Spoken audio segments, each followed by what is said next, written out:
There's actually quite a lot of research on this, clinical research on goal setting for pessimists. They tend to set lower goals and achieve them, versus optimists tend to set bigger goals and achieve less of them, but have more mobility in their careers and other places in their life.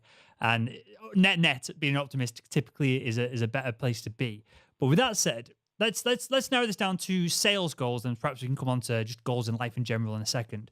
But regards to, clearly you've got a sales target. Should the goal be to hit our sales target, and then we need a kind of a 360 assessment from our kind of partners in and out of work, or how much hustle we're doing, putting in, all this kind of thing? Is that the best way to go about it, or is the arbitrary number that we're given as a sales target, is that the wrong place to start?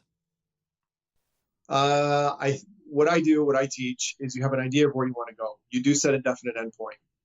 But for salespeople, once they develop their skills, that really never stops. I do a lot of skills-based training, but there's really three things they have to goal set around. The first one is lead generation.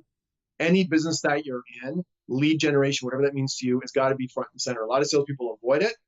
Well, you know what? You can't close an empty chair, and you can't sell to somebody who's not on the other end of the phone or on your website. So lead generation is the first place to start.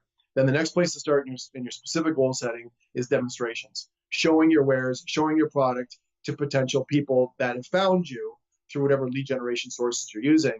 And then the third one is proposals. You've got to start doing more quotes. So the more lead generation, the more demonstrations, the more proposals, that's what's going to give you your lift in your sales volume. So I would say to start goal setting in those three areas, down the road, set a date. You want an evidence-based goal setting system where okay, by June 15th, I want to be here. If we don't set a target that's evidence-based by date, and then something by numbers, which is typically something penetration-based, like a percentage, income-based, volume-based is the dollar sign. Make sure it's something that's tangible, so you know if you've shot over it, if you're falling short. But those two constraints have got to be there, is something measurable and something date-based, based on whatever you want to improve. And again, I argue lead generation, demonstrations, and proposals are the three most important things salespeople have to be focused on.